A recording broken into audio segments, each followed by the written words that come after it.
24장. 여호수아가 이스라엘 모든 지파를 세겜에 모으고 이스라엘 장로들과 그들의 수령들과 재판장들과 관리들을 부르매 그들이 하나님 앞에 나와 선지라. 여호수아가 모든 백성에게 이르되 이스라엘의 하나님 여호와께서 이같이 말씀하시기를 옛적에 너희의 조상들 곧 아브라함의 아버지 나홀의 아버지 데라가 강 저쪽에 거주하여 다른 신들을 섬겼으나 내가 너희의 조상 아브라함을 강 저쪽에서 이끌어내어 가나안 온 땅에 두루 행하게 하고 그의 씨를 번성하게 하려고 그에게 이삭을 주었으며 이삭에게는 야곱과 에서를 주었고 에서에게는 세일산을 소유로 주었으나 야곱과 그의 자손들은 애굽으로 내려갔으므로 내가 모세와 아론을 보내었고 또 애굽에 재앙을 내렸나니 곧 내가 그들 가운데 행한 것과 같고 그 후에 너희를 인도하여 내었노라.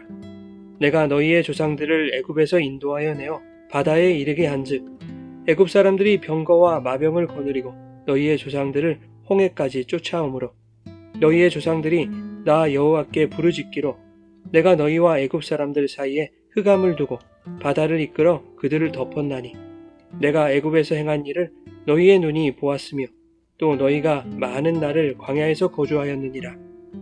내가 또 너희를 인도하여 요단 저쪽에 거주하는 아모리 족속의 땅으로 들어가게 하매 그들이 너희와 싸우기로 내가 그들을 너희 손에 넘겨주매 너희가 그 땅을 점령하였고 나는 그들을 너희 앞에서 멸절시켰으며 또한 모압 왕 십볼의 아들 발락이 일어나 이스라엘과 싸우더니 사람을 보내어 보올의 아들 발람을 불러다가 너희를 저주하게 하려 하였으나 내가 발람을 위해 듣기를 원하지 아니하였으므로 그가 오히려 너희를 축복하였고 나는 너희를 그의 손에서 건져내었으며 너희가 요단을 건너 여리고에 이른즉 여리고 주민들 곧 아모리 족속과 브리스 족속과 가나안 족속과 헷 족속과 기르가스 족속과 히이 족속과 여부스 족속이 너희와 싸우기로 내가 그들을 너희의 손에 넘겨주었으며 내가 왕벌을 너희 앞에 보내어 그 아모리 족속의 두 왕을 너희 앞에서 쫓아내게 하였으나 너희의 칼이나 너희의 활로써 이같이 한 것이 아니며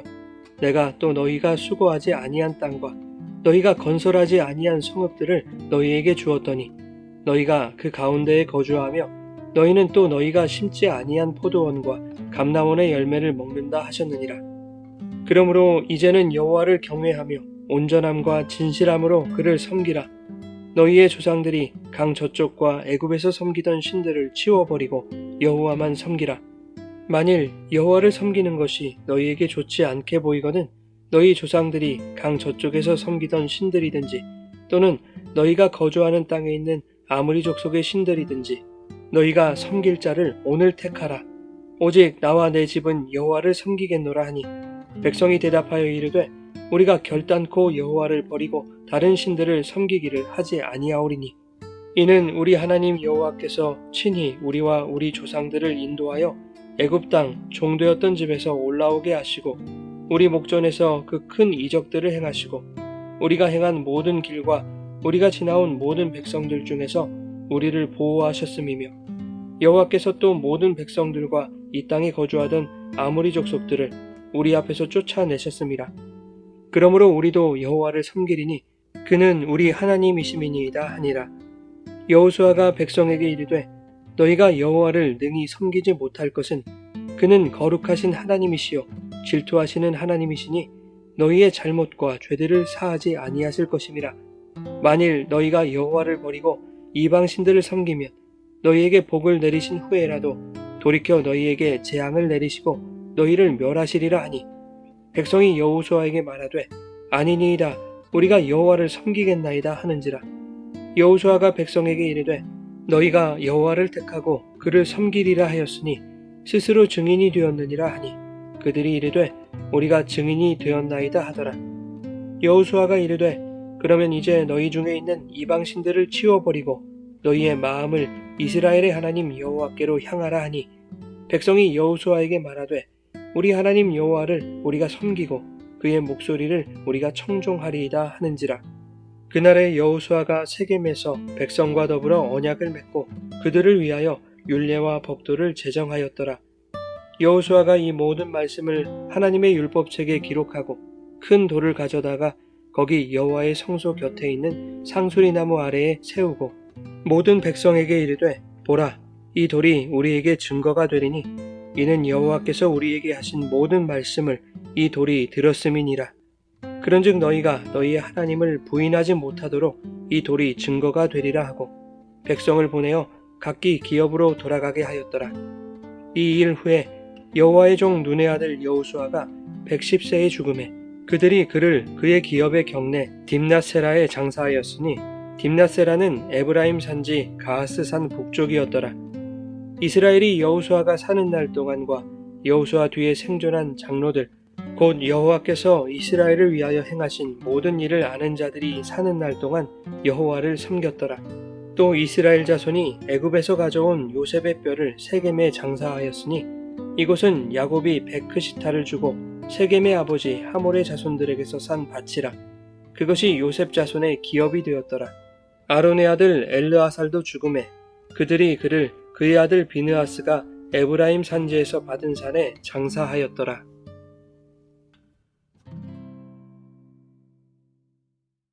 여러분 좋은 아침입니다. 오늘도 말씀의 은혜가 여러분의 삶에 풍성히 임하기를 소망합니다. 여호수아의 마지막 장인 24장은 23장에 이어 여호수아의 두 번째 권면이 이어지고 있습니다. 1절에 보면 여호수아가 유언하고 있는 장소가 세겜이라는 것을 알 수 있죠.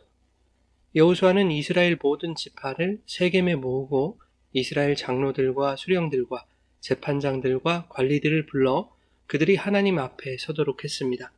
이스라엘로 하여금 하나님 앞에 나아오게 한 것은 단순히 유언을 전한다는 목적 이외에 다른 의도가 있다는 것이죠. 25절에서 그 이유를 알 수 있습니다. 그날에 여호수아가 세겜에서 백성과 더불어 언약을 맺고 그들을 위하여 율례와 법도를 제정하였더라. 바로 언약을 맺기 위함이었는데 이 언약은 하나님과 이스라엘 사이의 언약 갱신을 의미합니다. 이 언약 갱신의 내용에 앞서 언약 갱신의 장소가 왜 여호와의 제단이 있는 실로가 아닌 세겜이었는지에 대해서 살펴보아야 합니다. 세겜은 이스라엘의 역사에 있어서 매우 유서 깊은 장소가 아닐 수 없죠. 창세기 12장에 하나님께서 아브라함을 부르시고 약속의 땅으로 인도하십니다. 12장 5절에는 마침내 아브라함이 자기에게 속한 모든 사람들과 소유를 이끌고 가나안 땅으로 들어가죠. 그리고 6절에는 세겜 땅 모레라는 곳에 상수리 나무에 이르게 됩니다. 창세기 12장 7절은 이렇게 말씀합니다. 여호와께서 아브라함에게 나타나 이르시되 내가 이 땅을 내 자손에게 주리라 하신지라. 자기에게 나타나신 여호와께 그가 그곳에서 제단을 쌓고.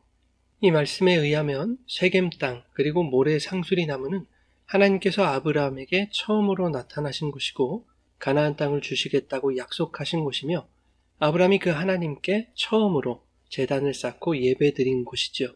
다시 말하면 세겜은 나와 함께 하시는 하나님의 언약에 대하여 믿음으로 반응하는 곳, 하나님과 맺는 언약의 장소를 상징하고 있다는 것입니다. 신명기 11장 26절 이하에서 하나님이 모세를 통해 이스라엘에게 복과 저주를 선언하시는데 이렇게 말씀하죠. 너희가 만일 내가 오늘 너희에게 명령하는 너희 하나님 여호와의 명령을 들으면 복이 될 것이요 여호와의 명령을 듣지 아니하고 다른 신들을 따르면 저주를 받으리라 라고 말씀합니다. 그리고 29절에 이렇게 말씀하죠. 내 하나님 여호와께서 내가 가서 차지할 땅으로 너를 인도하여 들이실 때에 너는 그리심산에서 축복을 선포하고 에발산에서 저주를 선포하라. 축복과 저주의 이 두 산이 있는 곳이 바로 세겜 땅이죠.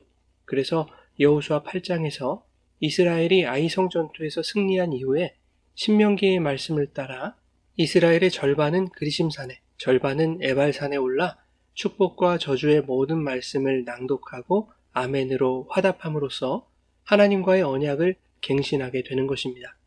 그리고 다시 한번 오늘 본문 25절 이하에서 아브라함이 여호와께 처음 제단을 쌓은 그 세겜 땅 모래 상수리 나무 아래에서 언약을 갱신하고 있는 것이죠.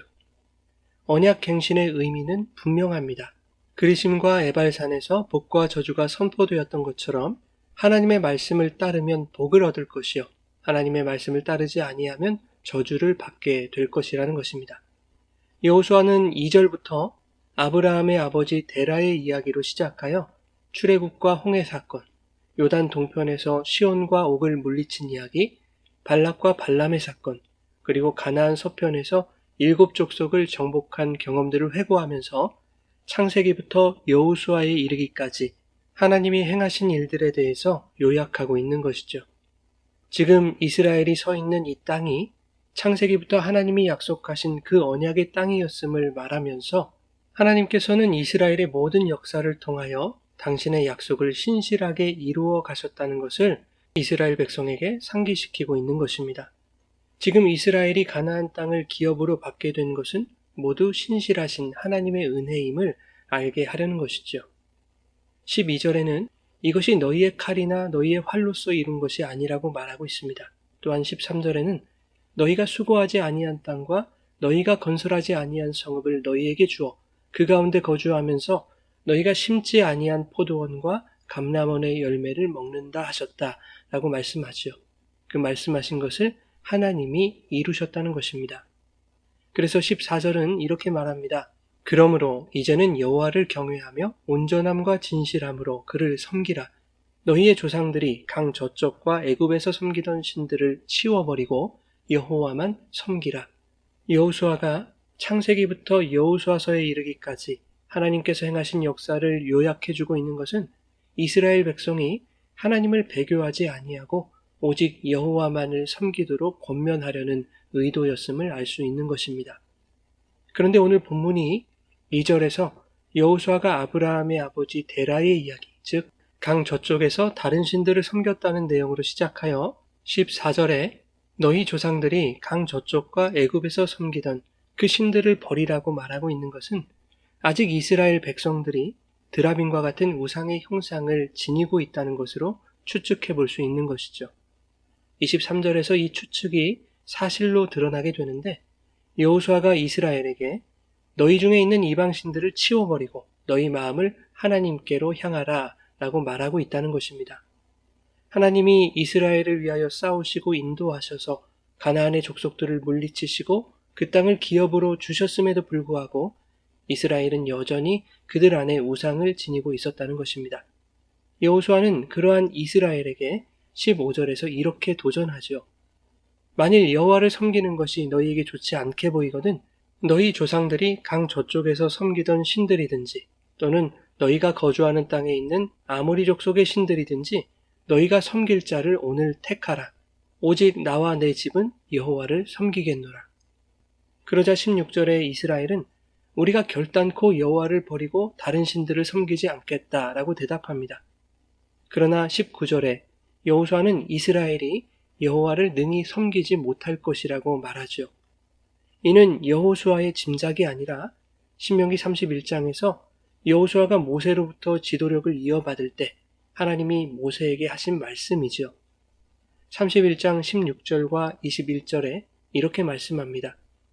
여호와께서 모세에게 이르시되 너는 내 조상과 함께 누우려니와 이 백성은 그 땅으로 들어가 음란히 그 땅의 이방신들을 따르며 일어날 것이요 나를 버리고 내가 그들과 맺은 언약을 어길 것이라.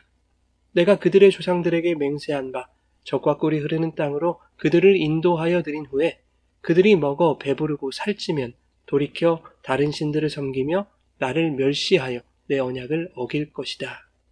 하나님을 능히 섬길 수 없을 것이라는 말에 이스라엘은 본문 21절에 이렇게 대답합니다. 아닙니다. 우리가 여호와를 섬기겠나이다. 24절에도 우리가 하나님을 섬기고 그의 목소리를 청종하겠다라고 말하고 있죠. 그리고 25절에 세겜의 언약을 맺는 것입니다. 만일 이스라엘이 언약하고 다짐한 대로 그들이 여호와만을 섬겼다면 아마도 사사기는 시작되지 않았을 것입니다. 19절에서 여호와만을 섬길 수 없는 이스라엘의 실체를 폭로하는 것은 사사기를 통하여 이스라엘의 영적 어두움을 다룰 수밖에 없다는 것에 대한 복선으로 작용하고 있는 것이죠. 여호와만 섬기라는 여호수아의 권면에 가나안 땅을 기업으로 분배받기까지 그 땅의 이방신들을 버리지 못했던 그 이스라엘이 취해야 할 자세는 여호와를 섬기겠다는 결단과 다짐뿐만 아니라 연약한 자신들에 대한 하나님의 무한하신 긍휼과 은혜를 간절히 구해야 했던 것이지요. 한편 31절은 이스라엘이 여호수아가 사는 날 동안과 여호수아 뒤에 생존한 장로들, 곧 여호와께서 이스라엘을 위하여 행하신 모든 일을 아는 자들이 사는 날 동안 여호와를 섬겼다라고 말합니다. 살아가는 동안 자기를 위하여 신실하게 행하신 하나님을 깨닫고 그분을 섬길 수 있다는 것, 얼마나 복된 일입니까? 그러나 31절 말씀에는 또 다른 의미가 숨어 있는 것이죠. 여호와께서 이스라엘에게 행하신 모든 일을 아는 여호수아 뒤에 생존한 장로들, 그 이후의 세대가 하나님을 섬기지 않고 그분을 버렸을 것이라는 불안한 추측을 낳게 하는 것이죠. 이 불안한 추측이 틀리지 않았음이 사사기의 시작과 함께 사실로 드러나게 되는 것입니다. 사사기 2장에는 여호수아의 죽음 이후에 이스라엘의 영적 상황에 대해서 기록하고 있죠. 2장 10절에 보면 그 세대 사람도 다 그 조상들에게로 돌아갔고 그 후에 일어난 다른 세대는 여호와를 알지 못하며 여호와께서 이스라엘을 위하여 행하신 일도 알지 못하였다라고 말씀하고 있습니다. 그리고 11절부터는 이스라엘 백성이 여호와의 목전에 악을 행하여 바알과 아스다롯을 섬기는 이야기가 이어지고 있다는 것이죠.